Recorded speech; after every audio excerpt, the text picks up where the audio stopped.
मुख्यमंत्री कोटा हे एक ही एक वेगळी पद्धत होती म्हाडामध्ये. म्हणजे आता जर म्हाडाची जेव्हा घरं येतात त्यावेळेला त्याच्यामध्ये 2% घरं ही आमदारांसाठी राखीव ठेवली जातात. सरकारी कर्मचाऱ्यांसाठी, पत्रकारांसाठी राखीव आहेत. त्यांचा एक वेगळा कोटा आहे. परंतु मुख्यमंत्र्यांच्या पूर्वी एक 10% म्हणून योजना होती, ज्यामध्ये मुख्यमंत्री हे घरं देत होते आणि त्या योजनेमध्ये ती योजनासुद्धा पृथ्वीराज चव्हाणांच्या कारकिर्दीमध्ये बंद पडली. त्यामुळे अनेक योजना ज्या आहेत त्यांच्यामध्ये कालांतरानं बदल होत गेलेला आहे. हे प्रकरण जुनं आहे. त्यावेळेला म्हाडाचे काय नियम होते आणि त्या नियमानुसार माणिकराव कोकाटे यांनी खरंच फसवणूक केलेली आहे का, हे बघणं महत्त्वाचं ठरणार आहे. आता मध्यंतरी आपल्याला सांगायचं झालं तर मध्यंतरी म्हाडा जी आहे ती लॉटरी काढत होती आणि त्यानंतर 8-8, 10-10 वर्ष लोकांना घरं देत नव्हती.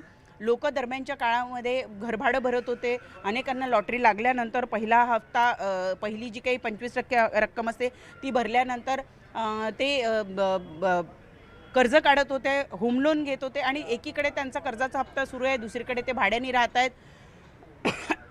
अशी त्यांची परिस्थिती होत होती. त्यामुळे गेल्या 5 ते 6 वर्षामध्ये म्हाडाने त्यांच्या नियमामध्ये बदल केलेला आहे. जोपर्यंत 70 ते 75% काम त्या इमारतीचं पूर्ण होत नाही तोपर्यंत ते लॉटरी काढत नाही.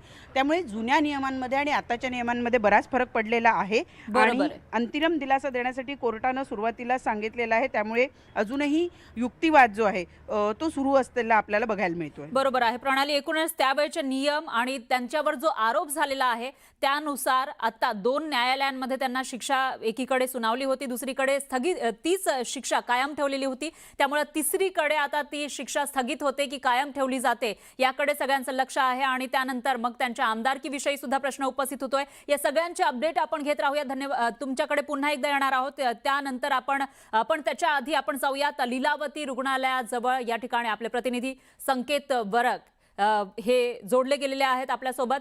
संकेत, काय सांगाल? तुम्ही सध्या लीलावती रुग्णालयाच्या जवळ आहात. या ठिकाणी उपचार सुरू आहेत कोकाटेंवर आणि त्यांच्याच प्रकरणामध्ये सुनावणी हायकोर्टामध्ये सुरू आहे. सध्या तुम्हाला लीलावती रुग्णालयाच्या आजूबाजूला कशा पद्धतीच्या हालचाली दिसत आहेत आणि हे मेडिकल बुलेटिन नेमकं त्यांच्या आरोग्याविषयीचं कधी जारी होणार आहे?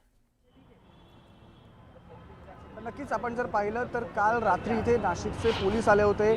ते डॉक्टरांना भेटले आणि त्यांना असं सांगण्यात आलं की आता त्या कोकाटेंना विश्रांतीची गरज आहे आणि आजचा दिवस खरं तर खूप जास्त महत्त्वाचा ठरणार आहे, कारण की आत्ता सध्या कोर्टात सुनावणी सुरू आहे. आज सकाळपासून जर आपण लीलावतीच्या बाहेरची परिस्थिती पाहिली तर सकाळी कोकाटेंचे काही कार्यकर्ते इकडे आपल्याला दिसले. कोकाटेंच्या ज्या कन्या आहेत त्या सकाळी लीलावतीमधून निघाल्या, सध्या त्या कोर्टरूममध्ये तिकडे उपस्थित आहेत आणि एकंदरीतच आता आपल्याला पाहायला मिळालं की सकाळी म्हणजे कोकाटे जेव्हा ॲडमिट झाले होते त्यांना जो त्रास होत होता तो बीपीचा त्रास होता, हाय बीपीचा त्रास होत होता.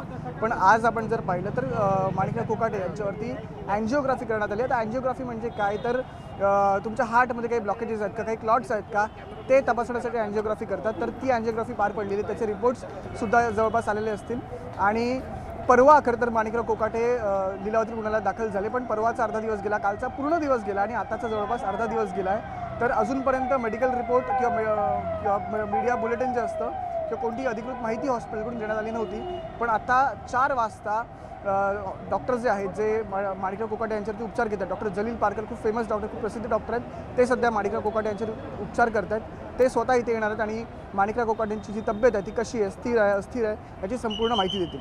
जी संकेत, आपल्याकडे येऊच परत यानंतर या संदर्भातले अपडेट घ्यायचेच आहे आपल्याला. तुर्तास धन्यवाद. आपण या संदर्भातली जी माहिती दिली. सध्या आपण पाहतोय नाशिक पोलिसांचं पथक लीलावतीमध्ये आहे. आपण पाहतोय सध्या त्यांच्या संदर्भातली मेडिकल बुलेटिन ही 4 वाजता होणं अपेक्षित आहे आणि दुसरीकडे त्यांच्या संदर्भातली सुनावणी देखील सुरू झालेली आहे. आणि या प्रकरणामध्ये आता कोर्ट काय निर्णय देतं, त्यांना जामीन मिळतो का की जेल होते, हेही पाहावं लागणार आहे. नाशिक पोलिसांचं पथक हे त्यांचा ताबा घेण्यासाठी लीलावती रुग्णालयामध्ये सज्ज आहे आणि त्या संदर्भात ज्यावेळेला त्यांच्या प्रकृती संदर्भातली मेडिकल बुलेटिन जारी केली जाईल, जर त्यांना डिस्चार्ज देण्यात आला तर पोलिसांकडून त्यांना अटक केली जाऊ शकते असंही बोललं जात आहे. आणि या संदर्भातले अपडेटही आपण घेतोय. कोकाटे यांच्या शिक्षेच्या स्थगितीवर सुनावणी सुरू आहे आणि अंतिम आदेश ज्यावेळेला येईल त्यानंतरच याबाबत आता पुढे कारवाई केली जाऊ शकते. माणिकराव कोकाटे संदर्भातल्या वेगवेगळ्या घडामोडी सुरू आहेत, ते आपण पाहतोय. लीलावती रुग्णालयाकडून थोड्याच वेळामध्ये मेडिकल बुलेटिन दिली जाणार आहे. कोकाटे प्रकरणी युक्तिवाद जो सुरू आहे तो आपण पाहतोय सोमवार किंवा मंगळवारपर्यंत दिलासा द्या असं कोकाटेंचे वकील यांनी मागणी केलेली आहे. तर वारंवार सांगूनही कोकाटे हे हजर झाले नाहीत असं सरकारी वकील यांचं म्हणणं आहे. हा युक्तिवाद जो सुरू आहे ते आपण पाहतो, त्याचे महत्त्वाचे काही पॉईंट्स उत्पन्न वाढवल्यानंतर सदनिका